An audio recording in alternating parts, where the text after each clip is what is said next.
कंधमाल जिला सांबादिक संघर 78तम वार्षिक अधिवेशन एवं राज्यस्तरीय आंतर्जातिक श्रमिक दिवस पालित हो जाइछि।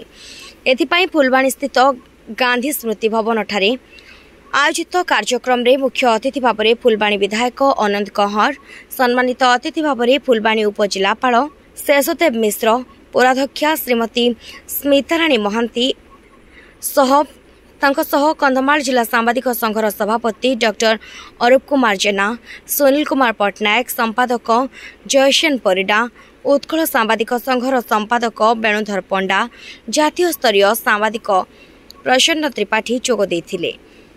कार्यक्रम रे कंधमाल जिला तथा राज्यर विभिन्न जिलारू बहु सांबादिक जोग देथिले।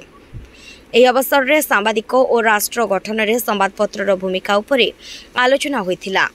यह सहित जिलार किछि वरिष्ठ सांबादिक, समाजसेवी, लेखक और कलाकार को मानपत्र सहित सम्मानित करा जायथिला।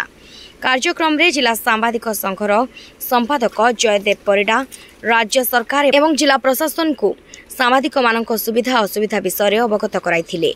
से विषय कहिथिले जे सांबादिक मानक कार्यदक्षता और भूमिका एवं संवादपत्र भूमिका उपरे विस्तृत उपस्थापना करथिले।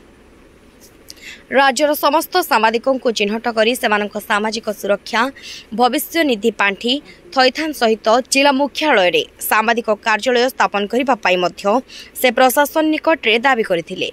एही समस्त दाबी पूर्ण करबा दिगरे पदक्षेप नेबाकू विधायक अंगद कंहर प्रतिश्रुति देथिले। फुलवाणी उपजिलापाल मध्य सांबादिकों दाबी को समर्थन जणाइबा सहित जिले में चतुर्थ स्तंभर मान रखिबा दिगरे गुरुत्व देबे बोली कहिथिले। कार्यक्रम रे जिलार किछि वरिष्ठ सांबादिक, समाजसेवी, लेखक, कलाकार को सांबादिक संघ तरफ मानपत्र सहित सम्मानित करा जायथिला।